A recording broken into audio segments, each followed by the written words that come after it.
La cucaracha ya no puede caminar porque no tiene, porque le falta marihuana que fumar. La cucaracha ya no puede caminar porque no tiene, porque le falta marihuana que fumar. Una cucaracha pinta le dijo una colorada, vámonos para la finca. 안녕하세요. 우티쇼트의 우티입니다. 오늘은 샷건 마이크를 이용을 하고 있는데 뒤에 여름이 오긴 온 것 같습니다. 곤충 소리가 장난이 아니고요. 제 손에는 지금 아바타 2가 들려 있는데 이번 영상에서는 여러분들이 드론을 날릴 때 꼭 주의해야 될 부분, 주의를 하지 않으면 뭐 결과물은 물론이고 그냥 내 드론이 박살나는 경우가 꽤 있기 때문에 그 부분에 대한 정보를 조금 드리려고 합니다. 실제로 제가 지금 약 한 달 정도 넘게 제강회사의 홍보 촬영을 하고 있습니다. 한 날에 아바트 추락하고 매빅 3 추락하고 미니까지 추락을 해가지고 그날에만 드론 값만 거의 한 400에서 500만원 정도의 마이너스가 나는 촬영을 했는데 이게 단순히 제가 비행을 못해서가 아니라 이유가 있더라고요. 그래서 여러분들도 다음에 어떤 곳에서 드론을 날릴 때 이런 경우에는 날리지 말거나 아니면 정말 조심을 해야 된다라는 거를 말씀드리기 위해서 이렇게 드론을 가지고 왔는데 이것도 파손이 되고 다음날 바로 하나 샀습니다. 그래서 얘는 케어가 가입이 되어 있었기 때문에 지금 새 걸로 받은 기체이고요. 우선은 여러분 드론을 사고 내가 드론에 승연이 되어 있던 되어 있지 않던 DJI를 구매를 했을 때는 케어 시스템은 꼭 가입하라고 말씀을 드리고 싶습니다. 케어 시스템 처음에 뭐 1년이나 2년 가입하는데 10만원 미만이에요. 실수이든 어떻게 됐던 파손이 되고 이거를 접수를 하게 되면 단돈 몇만 원의 새 기체로 교환을 할 수 있는 조건이 있기 때문에 한번 안전장치를 걸어둔다라고 생각을 하시면 될 것 같고요. 이번 영상의 가장 중요한 주제가 뭐냐면 GPS를 꼭 확인하고 날릴 것입니다. 우선은 우리가 드론에 시동을 걸게 되면 우측 상단에 GPS가 처음에 뭐 1개, 6개, 10개, 30개 이렇게 점점 GPS를 찾는 과정이 있습니다. 그리고 시간이 조금 지나면 이제 이륙 준비가 완료되었다, 날려라. 요런 메시지가 뜨는데 주변에 좀 건물이 많거나 막히는 게 많은 환경에서는 GPS 잡히지 않았음, 주의 요망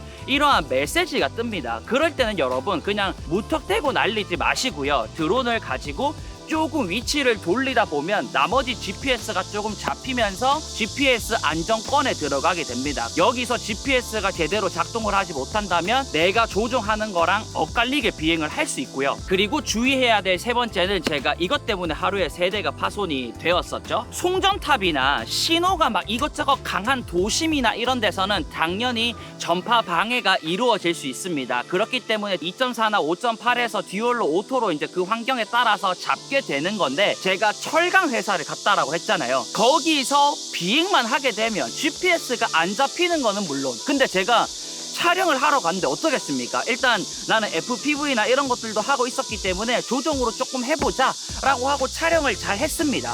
근데 돌아오는 길에 제 조종과는 별개로 그냥 갑자기 하늘로 날아가 버리더니 처박히고 가만히 호버링을 하고 있어도 얘가 뭐 오른쪽으로 갑자기 가면서 계속해서 FPV처럼 드론을 조정을 해야 되는 경우가 있더라고요. 그래서 제가 유튜브에서 장 감독님이라고 또 드론으로 열심히 정보를 주시는 분이 있죠. 그래서 너무 억울해가지고 새벽에 막 촬영 끝나고 혹시 통화 되십니까? 이래가지고 이런 상황이 있었다라고 전달을 해드렸더니 철이 많은 곳에서는 신호를 잡아주는 센서가 무력화가 될 수 있다. 철이 많은 곳은 꼭 조심을 해야 된다. 근데 거기는 철강회사고 막 뜨거운 철부터 시작해서 천이 몇천 도까지 쌓여있는 환경이었는데 제가 그 지식이 없었던 거죠. 어떤 일본 공장에선 잘 됐는데 일본 공장에서 계속 그 자리에서만 계속 파손이 일어나는 거예요.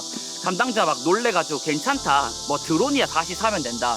두 번째, 세 번째 드론 다 파손이 되고 물어보니까 그런 환경이더라고요. 그래서 여러분들이 철이 많은 곳에서 만약에 비행을 할 때는 장 감독님은 기본적으로 그런 곳에서는 시험 비행을 해본다라고 합니다. 철이 많다고 해서 무조건 조종이 안 되는 게 아니라 그 특정 구간에 그 신호가 너무 세게 되면 이 시스템이 무력화가 될 수 있다. 그래서 신호가 조금 안 잡히는 구간이 있다면 테스트 비행 때 그 구간을 피하면서 비행을 하는 방법이 있고요. 가장 첫 번째로 안전한 방법은 비행을 안 하는 것이겠죠. 근데 저는 상업 촬영으로 갔기 때문에 그 정도는 해야 되고, 아바타는 또 문제없이 날렸습니다. 사실 아바타는 제가 조종 미숙으로 기둥에 쳐박아가지고 그 불구덩이 밑으로 이제 꼬라박아가지고 거기 공장에 있는 관계자분이 찾아주셨는데, 아바타는 그러면 괜찮으냐라고 여쭤봤더니 그건 아니다. 시스템은 전체 똑같지만 센서는 안정적으로 움직이는 비행이고 아바타는 비교적 속도가 빠르기 때문에 전파 상실이 일어나는 그 구간에 가더라도 빠르게 이동을 했기 때문에 조정이 가능할 수도 있었다. 아바타 같은 FPV 경우에도 천천한 비행을 하다 보면 그 구간에 조종이 안 되어서 벗어날 수도 있고, 근데 아바타는 즉각적인 대응이 바로 가능하다 보니까 조금 벗어나게 되더라도 센서 드론보다는 비교적 안전하지만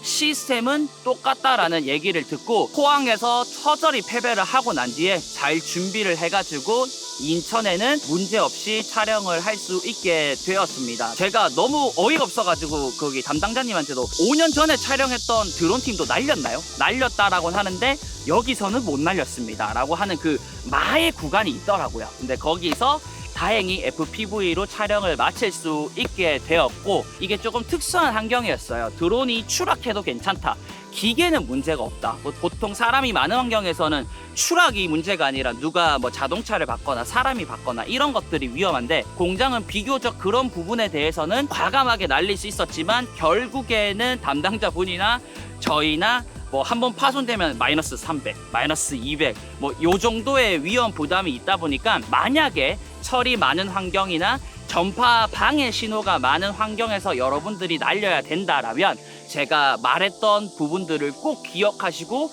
뭔가 조종이 조금 애매했던 환경이나 그런 경우는 되도록이면 피하시고, 단순 레저 비행이면 내 안전과 다른 사람의 안전 그리고 내 돈 세이브를 위해서 조심을 해서 날리면 좋겠다 라는 생각이 들어서 마이너스 4,500 정도 드론 파손을 낸 장본인이 더 큰 피해를 막기 위해서 간단한 드론에 대한 정보를 말씀을 드렸습니다. 여러분들은 안전 비행하시고 예쁜 결과물 많이 남기시길 바라겠습니다. 감사합니다.